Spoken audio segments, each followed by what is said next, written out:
When you hear the sound of the bell, you know you in the championship rounds with King Amin of Essex, and I'm here with my friend from across the border. Can't get no better, Manny Montreal. Before we get started, tell him where to find you, my brother. Instagram, Facebook, Twitter, every social media platform out there. Manny Montreal, man. Awesome, awesome. And listen, I titled this one Red and Meth because we got a lot in common. We got that synergy. So we're going to feel our way through this the same way them brothers were doing that movie, How High, the same way they would do on the track. I know you're a hip hop guy as well. So we're going to feel our way. I think I'm Method Man. You know, and I'm cool in with that equation. Well, because here's the thing. I know you're a bit smarter than me, so I got to give you Redman. Oh, you think I just thought it was because I'm from Jersey.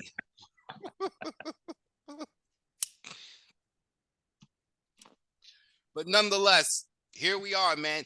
Fight week recap. We talked about it a little bit off the air. So let's start with the Thursday's bouts with Jessica the Cobra Camara. Let's talk a little bit about that and what some would consider an upset. What happened? What do we think happened? So they changed opponents on her kind of last minute. And she knew what she was getting in for, though. You know, so I don't want to act like they weren't ready. She knew she was going to come in straight lines, punches and bunches. Jessica's original game plan was to just endure the first couple rounds, get her into the later rounds, and then, you know, do her work at that point. And the idea was to not back up in a straight line. And unfortunately, you know, she got caught backing up in a straight line. Now, what happened is there's two things. Number one, that referee, I know for a fact, he's telling her, like, show me something, because homegirl's just teeing off, right? No power on the punches, so Jessica feels fine, but she's not getting out of the ropes. She's just hoping she can trade at some point. Referee's still saying it, and he jumps in. Now, I'll put it to you like this. She got rocked in order for that sequence to happen, though. You understand? If she would have taken a knee, now, you got a split second to make this decision, right? But if she would have taken a knee, maybe the fight would have continued. Mm-hmm. If she would have stepped to the left or to the right while she was blocking and catching and sometimes getting hit, but if she would have just taken a step either direction, referee would have let it continue. But she stayed planted. Yeah. And, you know, there's no excuses from her. She's just going to come back stronger. I already spoke to her, like, right after. And, you know, like we were talking about this with somebody else a minute ago, but, you know, eventually your number's going to get called, and, you know, hopefully you're ready for it, but sometimes you're not.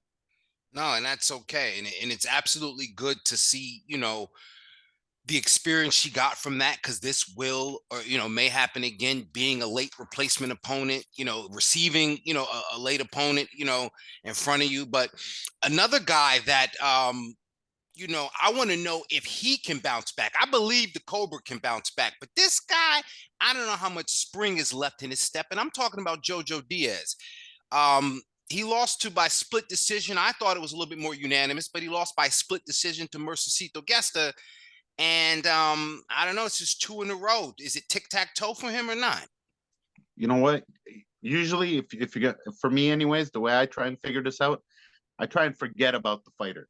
I try and look at the fight, right?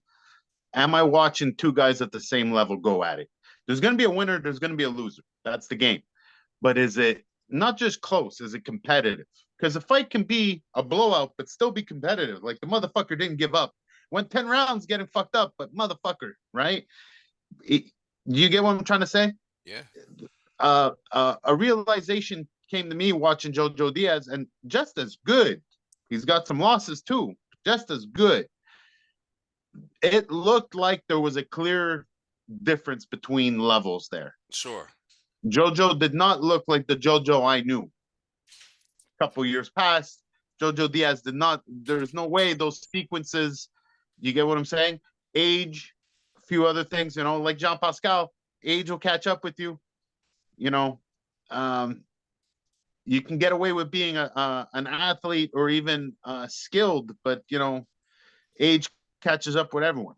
Father Time is undefeated, that guy, right? Yeah. Now, something that should have happened over the weekend that didn't happen, I want to touch on right quick is Zurdo Ramirez. He was supposed to fight Gabriel Rosado. I'm glad that fight didn't happen because I didn't appreciate, what he did on the scale, or even Rosado taking the fight in the first place. Now we're hearing that Zurdo may be suspended, possibly 6 months, maybe up to a year. What do you think about how he approached that fight, and also De La Hoya reaching is what I call it, for a shot, Zurdo and Jean Pascal. Well, he was originally talking that Badu Jack, but Badu ain't messing around right That's now. what I meant, Badu Jack. I'm sorry. Thank you. Okay, well, look, Pascal would have made more sense to me, to be honest. Yeah, I don't know if Badu is going to jump at the chance of that. He's quite the businessman when it comes down to it, and he is at that point in his career where I believe he's deserved it. Where, if he can earn a couple more paydays and avoid getting into a fight with an undefeated knockout monster, it'd be a good idea. Well, not undefeated anymore, but nonetheless, Bivol kind of showed us, right, that weight cut affected him, right? And him doing this, I agree with him going up in weight. I think it's the right thing to do. I think Golden Boy is a lot at fault for this, unfortunately. I think they're in the position right now, they're kind of behind the eight ball business-wise. They're trying to crank out fights and trying to make fucking fights happen right now. They're a lot more compliant, hence the Ryan versus Gervonta fight. Ever since the Canelo and DAZN debacle, they've been on thin ice. And we all know Oscar has been going through his midlife crisis a little bit lately. So, I think they were in a bit of a rush to just get Zurdo a fight, because the other thing is, the other side of that is, I'm kind of happy it didn't happen, mainly because I think Gabe Rosado's boxing's national treasure. I think even with all the losses, he's just so fucking loved for the guy that he is, and the fighter that he is and what he represents, that I almost didn't want him. I don't want him fighting at light heavyweight. I don't want him fighting anymore. I want him to get a commentary job. I think Thriller or whoever, Pro Box, should go and put him on. I think the guy Golden does a Boy, fantastic job. instead of offering Golden him Boy, a fight, give him a yeah, seat at the announce table. I agree with you. I share that sentiment. So ultimately, I'm happy the fight didn't happen. Should Ramirez be suspended and whatnot? I don't think so. I think we're already too light on dudes that actually break laws and do drugs and put fights in danger. Homeboy said he couldn't do it. He couldn't do it. He was way over. Yeah. I question that too, because the other thing that comes to that, you hear everyone talk about unprofessional and whatnot. I wonder what his relationship with Oscar's like. Right? Because I'm going to say this to you. There's no way, if I got a tight relationship with my promoter, that we have all the media waiting around the scale to find out that you're not coming down. You understand? I would have known last night that something's up with you. Yeah. I would have delayed. I would have called the commission. I would have done everything. Let's say what it is. I would have called in a bomb threat to buy my boy some hours. Absolutely. Right? So I wonder what the relationship is with Zurdo's camp and Oscar. If Oscar's just sitting there with everyone else, like, well, he's coming down. We're waiting. That bothers me. No, great point. Another fighter I want to talk about who, where's he at, because he had to come back this weekend. And Manuel Char jumped in the ring afterwards. But I want to know, is this guy got some tread on? I'm talking about the original, the first Big Baby Miller. What'd you think of his performance, and what do you think happens, or what's in store for him next? I don't know, man. He's like Shannon the Cannon. I don't want to like him, but I do. Like fuck. Because Shannon the Cannon talked good smack for a few years. I really thought that Klitschko fight was going to happen. I really thought it was going to happen. I thought he was at least going to show up on the heavyweight scene, the old man that he was. I thought he was going to pop off. But Miller, 40 fucking pounds on Big Daddy Brown. Shout out to Big Daddy Brown. I love the dude. There's another dude that got caught once upon a time, but I think he's redeemed himself and just all around just a really cool dude. Sure. But I mean, 40 pounds at heavyweight. How is he outweighing Big Daddy Brown? You understand? Like Jean Pascal, right? We can tell that you no longer got the super soldier serum. You feel me? We can tell. Yeah. Like Big Baby. I mean, I saw him at the end of the fight. They hugged and whatnot. I watched that titty jiggle. I was like, "Ooh, man!" I remember when you were looking diesel. Yeah. You know those kickboxing days. You ever see Homeboy when he was Absolutely. diesel? Absolutely. So, yeah, just I want to. I want to like him. He's undefeated. He's American. He's got all those things. He knows how to talk a good game. Yeah.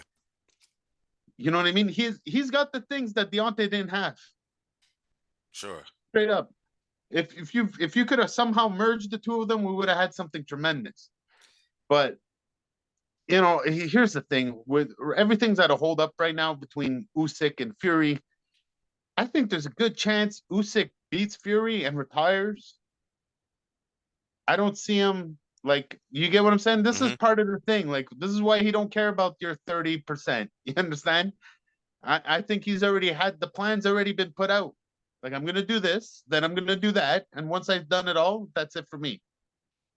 Hell of a So career it would be.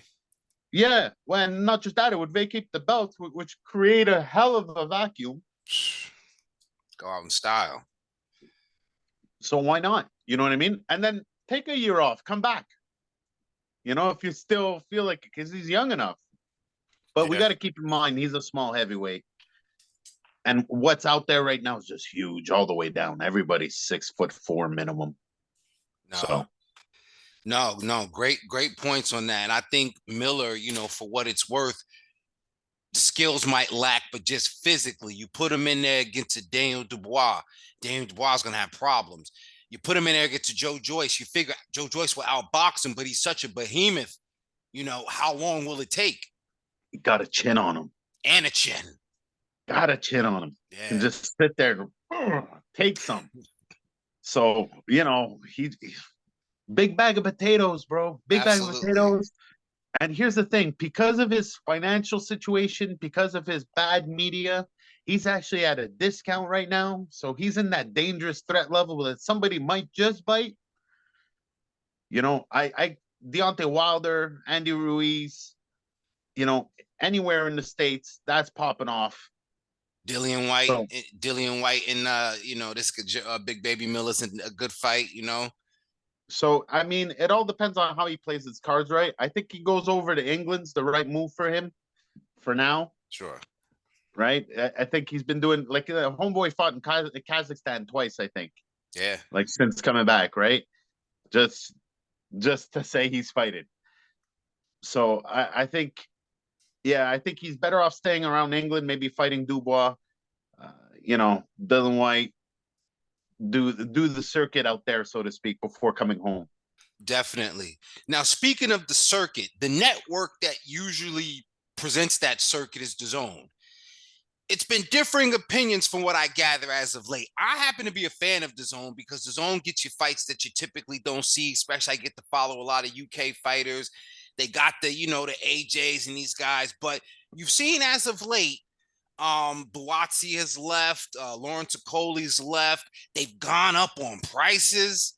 What do you think about DAZN? Are they kind of on a downward spiral, or are they going to hold steady with fights with Canelo and AJ coming up?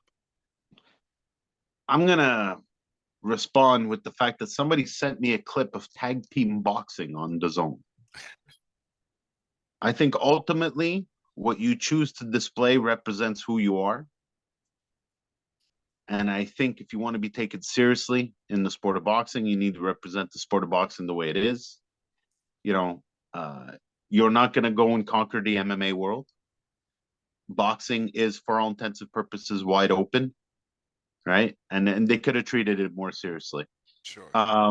As far as DAZN as a whole, I mean, look, I'll point a Sky Sports thing out to you, okay? It was a big deal. Eddie had during the pandemic, his Sky deal was ending. I forget if it was during or before the pandemic, but either way, his Sky deal was ending. And he was going fully on DAZN now. Matchroom, DAZN, 100%. It was like, no longer can you watch. If you lived in England, the deal was at least you could watch it on Sky Sports, because everywhere else would get it on DAZN. Sure. But in England, it was Sky Sports that would show Eddie Hearn Matchroom fights. Then they did that pandemic special thing on DAZN and Sky Sports, right? The fight camps. So his deal with Sky Sports ended, and it was like a big deal that he was moving everything over to DAZN. Now Sky Sports is on DAZN, and DAZN is on Sky Sports. So when you go to Sky Sports, there's DAZN programming. So you can now watch Eddie and Matchroom on Sky Sports again, just with the DAZN branding. So it's like they kind of went back on their word, so to speak. You get what I'm saying? It's like they weren't on British TV, and now they're back on British TV. So even with them up in the price, it makes me scratch my head. Like, why would you take such a bold move, like dropping Sky Sports, which has X amount of known viewers, and they'll do the work for the promo for you. Visibility, credibility. Right? Even though this is your home turf and you have all these other sports, what's going to happen is the dude that's in England that has it for soccer, that happens to be in Spain for the weekend, is going to log into his DAZN and he's going to watch his Matchroom boxing because he can't get Sky Sports in Spain. You understand? And that's what they could have hoped for. But instead, they decided to push Eddie and offer Eddie even more money, which he negotiated, I'm sure. And that's another thing. The people that have been negotiating stuff over there, just handing over the candy store on the wrong things. You know what I mean? Just saying yes to the wrong things, just overdoing it. They overextended themselves on Canelo with Golden Boy. In order to keep Canelo, they had to cannibalize Golden Boy. Golden Boy Canelo, so split ways. Mm-hmm. And they just end up making a deal back with the dude. It makes no sense. I know some businessmen that if you would have scorned me that way, I got to deal with you for X amount and you're walking away, I'm not going to come back to the table with a better deal for you. It's usually not how leverage works. Somehow Canelo walked away from his deal, walked away from his signed deal with DAZN. DAZN didn't even panic, didn't even bat an eye. They knew this was going to sink Golden Boy. This was going to hurt them because they got to deal with Golden Boy. And they're like, it's okay. Canelo leaves, and then Canelo comes back and is like, yeah, I want more money. And they're like, sure thing. They've been throwing money out the window on all kinds of things. It makes no sense. Yeah, they just, I think they recently purchased some wrestling content from AEW. They're just, yeah, I don't know what it is, man, but I first I thought, okay, yeah, they're going full sail with women's boxing, and that's true. But then I recognized that wasn't even them. That was Boxer, right? That for the the super card with the women on it. And of course he's got Katie Taylor, so he's gonna do Serrano Taylor. So I said to myself, I'm gonna continue to enjoy the product, but I don't know. I'll keep an eye on what DAZN is doing, right? Now, speaking of which, there's a guy who we know of he's involved in MMA, Dana White, seemingly a good businessman, depending on who you ask. He wants to dip his toe in the water. Now, we've seen the Trillers of the world. We've seen the Black Primes of the world. We're talking about the DAZNs of the world. I just mentioned the boxers. Does Dana White, do you think, does he stand a chance to be successful, or is he going to come and go as so many other brands have? No. And here's the answer why. He's human. He's running a multi-billion-dollar company right now as we speak. He's trying to do something called Slap Fest or Slap. I forget what it's called. Slap Fight. Sorry. All right. He's got this being promoted heavy, and it's sinking. I'll tell you right now, it's sinking. They're losing money. He's going to cut ties with it. Watch, within the next 3 months, it's going to be gone. He's mad. He's trying to hurt the BKB because BKB is putting a little dent into his business. So he's not a fan with these dudes. But as far as the boxing's concerned, listen, he could say he wants to. He said he's wanted to time and time again. And if he didn't have the UFC, the man retired entirely from the UFC. I'm gonna keep my 10% shares or 9% that he's at now, and I'm just gonna walk away. You guys can hire a new CEO. I'm gonna go do my own thing. I'd believe it, but he's not gonna do that. You understand? He's gonna want to integrate it and have it on his show or have the same weekend at the same venue, or he's gonna do shit. The man's too greedy to not. You understand? And the reality is that he was the right guy to bring the UFC to where it was, and he's the right guy to keep running the UFC at the moment. He is not.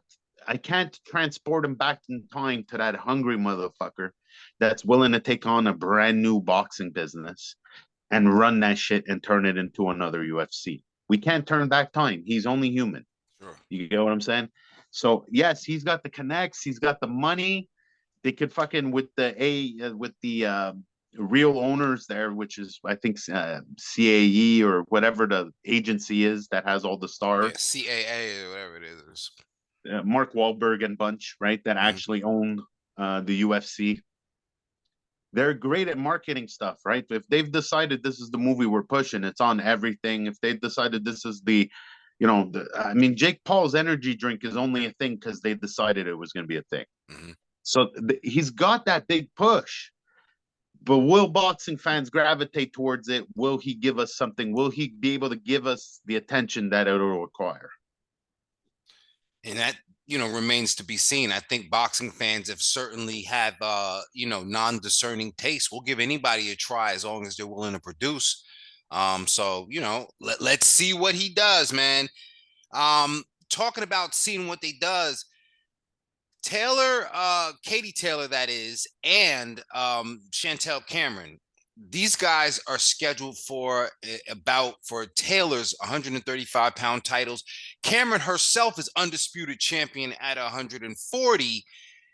This fight happens to be the same weekend as Haney and Lomachenko, at least it's what's being reported. What do you think of the women's bout, number one, and that weekend if we get both cards as scheduled? Haney Lomachenko is where? Is May it 20th? in Dubai? In Dubai? I think that's the issue, because if it's in Dubai, it'll be in the afternoon at the same time. Because usually a fight in England doesn't affect us. Yes. Right? Because it's just in the afternoon, and then you can tune into your night fight, no problem. Absolutely. So yeah, hopefully they figure something out, or they. I don't remember what event it was, but they timed it so that both main events didn't overlap each other. Absolutely. I've seen that a time or two, where they had them running and they're like, yeah, one's a paper, especially when it's a pay-per-view, they'll wait for, even if it's a UFC sometimes, if it's an opposing event, they may let the UFC, if it's underway, they'll let that go and, do some promo and whatnot. So I've seen that a time or two. So maybe we'll get something like that. But I mean, ultimately, you can't back up the brakes on either one of them. Number one, Dubai is not a ticket sales or pay-per-view kind of business deal. Okay. They've already put the bag up front and said, we want the event. We want to look good on media. Bring cameras. Right. And then the other event got backed by, I don't know if you know this, Conor McGregor. Do you hear about this?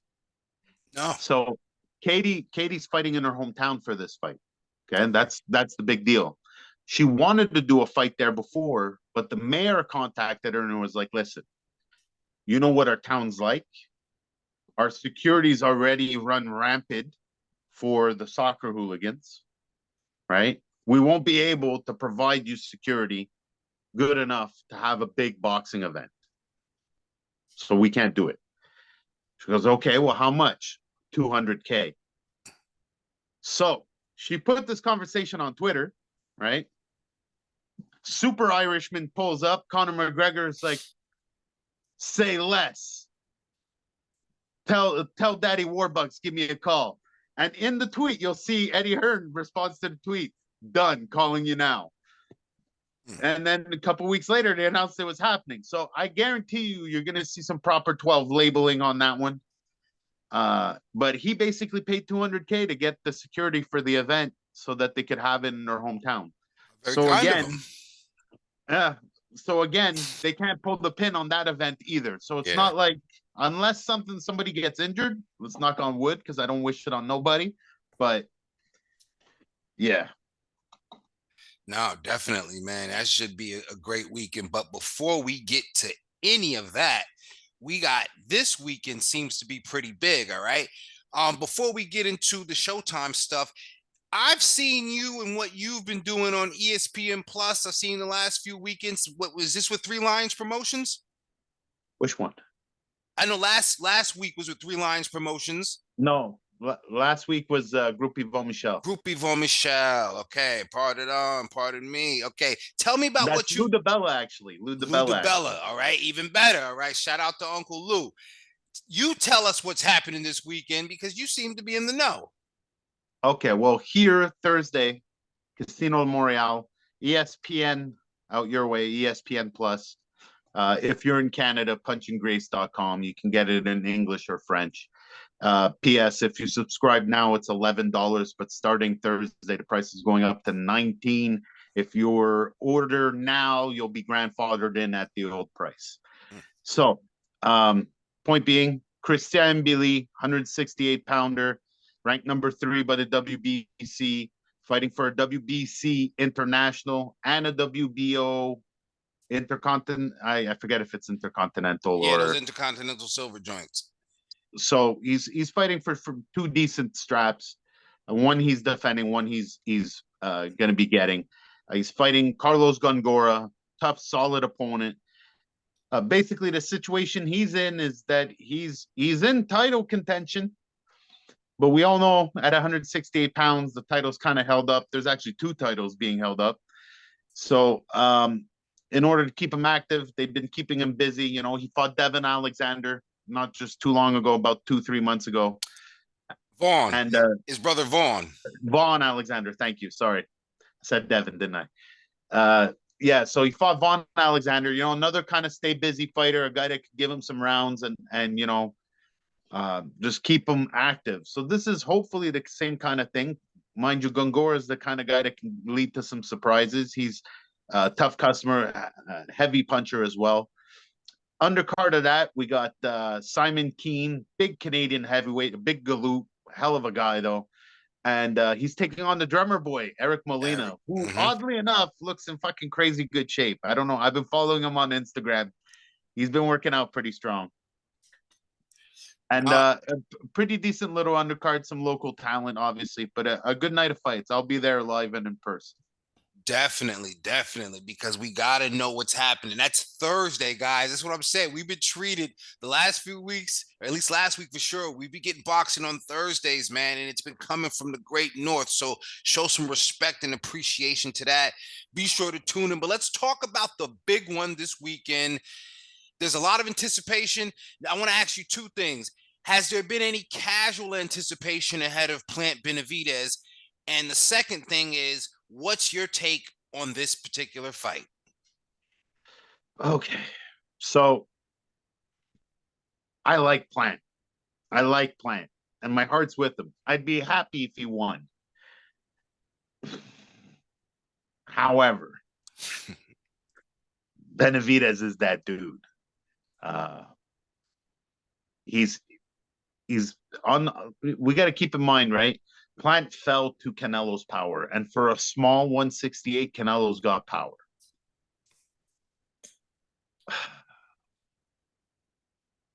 Benavidez is he's got the size and he's got that power. Like he's gonna go up in weight later on and still crush dudes. So